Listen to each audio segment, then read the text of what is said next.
up, guys? Today we're going to be going over a hot lap at Charlotte Roval.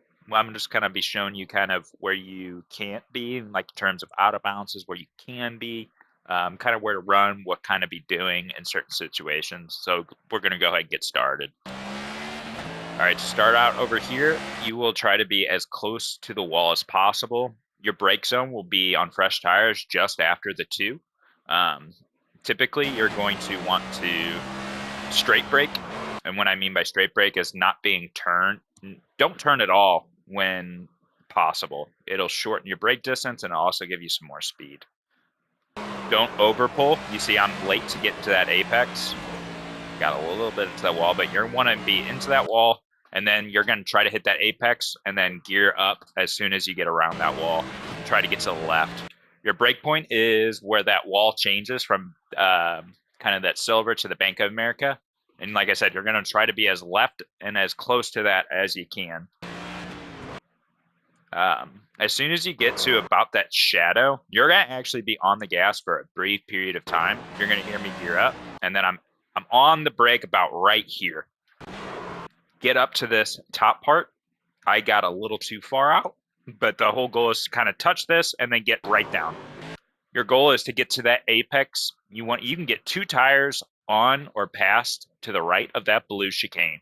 But if your inside of the left side tire touches that chicane, it'll be a stop penalty. So this strip right here, it's the worst. You need to pick a side. If you know you're going to be shallow, stay to the right of this chicane. If you know you're going to be a little bit faster, get to the left of it and stay in this spot right here. Where you're going to come into issues if you're not going to pick a lane and you straddle it or don't pass over it quick enough. Because if you spend too much time there, you're going to get kicked to the right, you're going to get kicked to the left, you're going to get thrown on the wall, it's going to screw up your lap. Now, to the left over here, this is all in play. You can take as much of this grass as you want. I like to get one car length into the grass to set up your entry angle into that right-hand turn. If you do it correctly, you won't have to lift. Now here, you can even be in this part left of the grass here as well. If you do it right, it'll kind of get your entry angle into that corner so you can straight brake all the way through that corner. I did it kind of right there. Right there, you'll kind of feel the car turn. Whatever, that's going to be different for your setup, for everything. But when you feel that car start to just give you that little turn right, you're going to gun it. Once you get to about this point I use the left side rumble strip. Once you get to about 3 or 4 markers left, you are straight braking. Imagine don't turn at all, just go right straight. Start that pull. Once you get to that point, I turn just a smidge early, but you can go a little bit farther, but give it all she's got. When you're about here, you need to start pumping your brake. If you lock down the brake, you're going to squirrel the back tires depending on your brake bias. And you got to keep speed through here, but you cannot slow all the way down. Just taper your gas here if applicable. I like to be about like here, 42.5. It's a good point. This is also an interesting spot. So you have one lane down past this blue line, and it's considered in play. That just subtle black line, you can be there.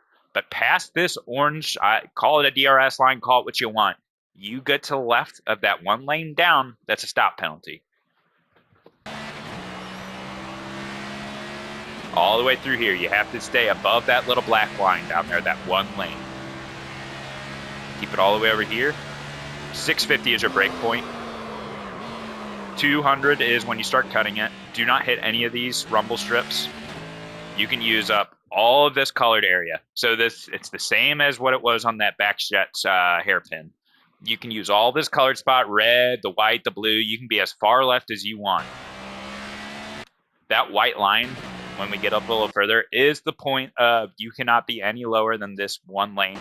This lane I'm in right here. You cannot be lower than that once you get to this white line.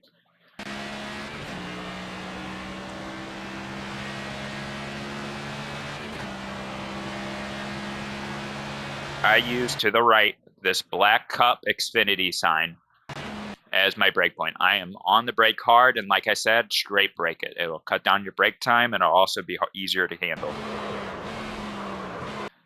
So I'm going to back it up a smidge when we get there. But your left side tire has to touch that red and white rumble strip. If any of your left side touches the blue, it's an instant stop penalty. You see how I kind of rotated over that with my left side tire? I line it up with my right side tire at this point. My right side tire is a straight line to where that red and blue part match. As soon as I get to that point, I am rotating to make sure my left side tire clears it just enough. I try to straight it through here. Let's back it up. So you can get your left side tires over the blue of this, but as soon as your right side tires hit the blue on that rumble strip, it's a stop penalty. It's the same one as the backstretch. That was your best lap yet. But that's basically a hot lap, where to go, where to not, kind of what to be doing.